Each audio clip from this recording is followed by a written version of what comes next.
ಸಾಹಿತಿಗಳಾದ C Siddaramaiah sir ನಮ್ಮ ಜೊತೆ ಇದ್ದಾರೆ.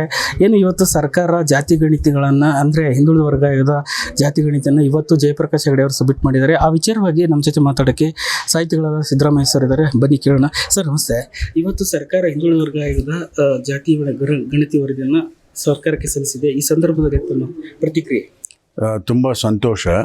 ಯಾಕೆ ಅಂತಂದರೆ 1931ರಲ್ಲಿ ಆಗಿದ್ದಂಥ ಜಾತಿ ಗಣತಿಯನ್ನು ಬಿಟ್ಟರೆ ಆನಂತರದಲ್ಲಿ ಈ ಥರದ ಒಂದು ವೈಜ್ಞಾನಿಕವಾದ ನೆಲೆಯೊಳಗೆ ಜಾತಿ ಗಣತಿ ಆಗಿರಲಿಲ್ಲ.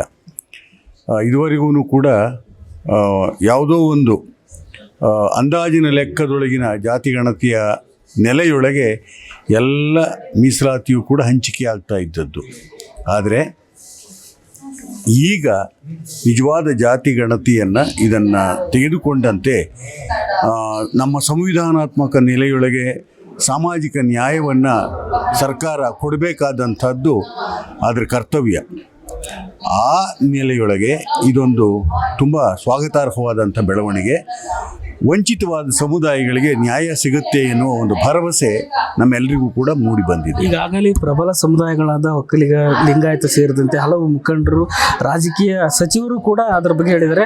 ನಮ್ಮ ಮನೆಗೂ ಬಂದಿಲ್ಲ, ಸರಿಯಾದ ರೀತಿ ಇದಾಗಿಲ್ಲ, ಲೋಪದೋಷಗಳಿದೆ, ಅದನ್ನು ವಿರೋಧ ಮಾಡ್ತಾ ಇದ್ದಾರೆ. ತಮ್ಮ ಆ ಒಂದು ವಿಚಾರ ಇದು ನೋಡಿ ಯಾವಾಗಲೂ ಕೂಡ ಇದ್ದದ್ದೇನೆ.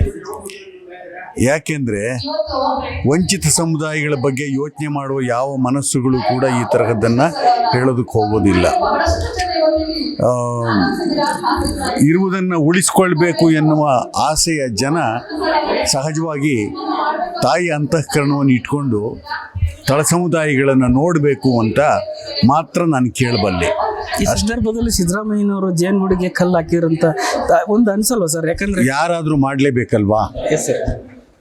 ಯಾರಾದರೂ ಮಾಡಲೇಬೇಕು. ಯಾಕೆ ಅಂತಂದರೆ ಎರಡು ಹೊತ್ತೂ ಕೂಡ ಇದು ಮುಟ್ಟಿದರೆ ಏನಾಗುತ್ತೋ ಎನ್ನುವ ಆತಂಕದಲ್ಲಿ ರಾಜಕಾರಣ ಮಾಡಿದರೆ ರಾಜ್ಯ ಪ್ರಗತಿ ಹೊಂದೋದಿಲ್ಲ, ಸಾಮಾಜಿಕ ನ್ಯಾಯ ಸಾಧಿತವಾಗೋದಿಲ್ಲ.